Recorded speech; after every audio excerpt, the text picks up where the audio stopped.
Hi, Sean Huxter here. Welcome to Magical Little Worlds with me.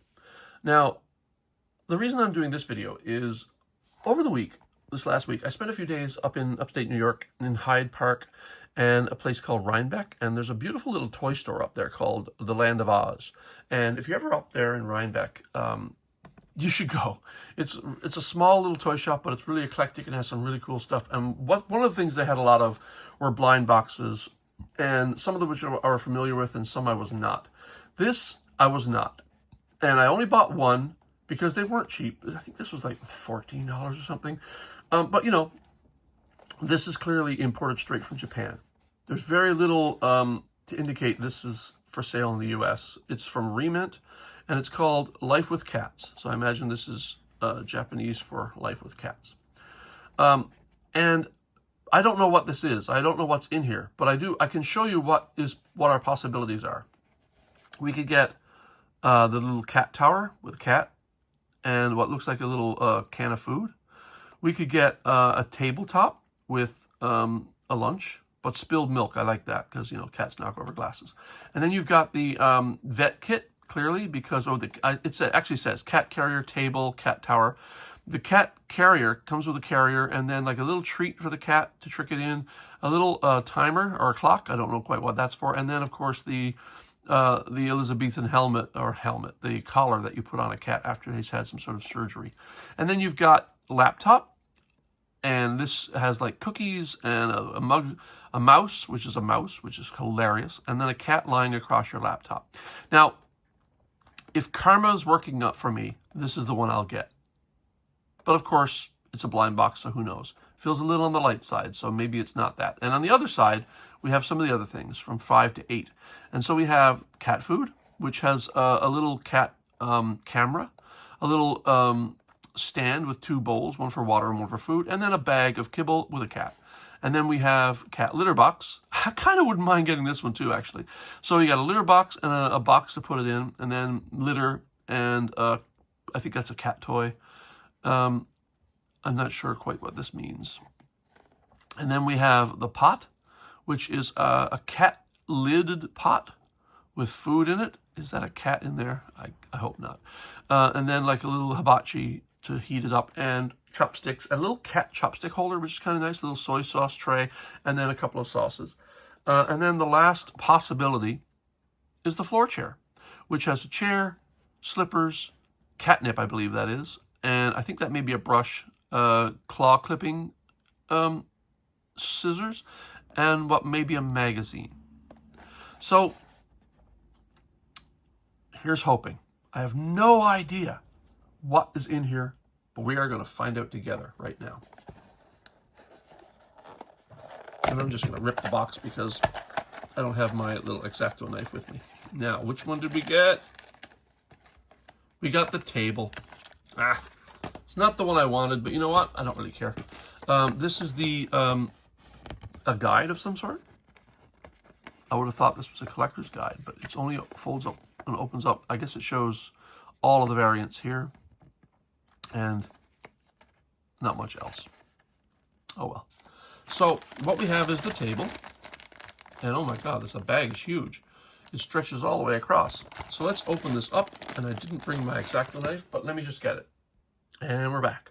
We have our X-Acto knife. Now, you know what I should have done when I was in the store is weighed this thing, like shook it a little, because this is fairly flimsy and light set of accessories. Maybe if I'd gotten a heavier one, I might have gotten one of the cats. Anyway, so what we have is a table. Now that's interesting. You've got a section that comes out of the table and slots back into place. Is there an indication of what that's for? Not here anyway. And not there either. Okay, well, let's roll with the punches and move on. So we have the table, and we have a plate. Plate is standard like china plate, looks like, with cat motif going around, cats and flowers. So we'll put that here. And then we have a glass with just like painting pattern around it. There's a little nub right there. Oh, it's a paw print. It's a cat paw glass. Cute. And we'll put that right here. And then we have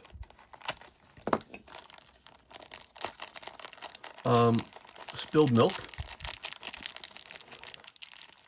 which we can place by the glass. And if we're being honest, cats knock glasses over, so we can just do something like this.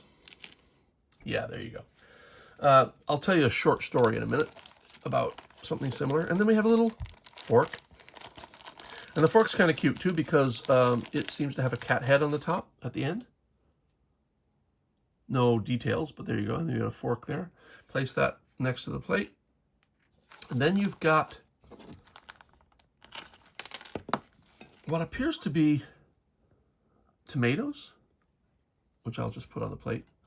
And I mean, greens of some sort, spinach. Not quite sure, but let's put it on the plate.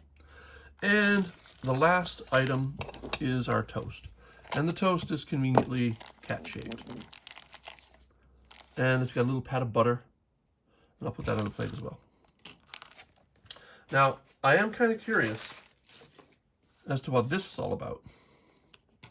Is a little piece that comes away. Maybe it's a cutting board that's built into the table. I have no idea. But anyway, there it is.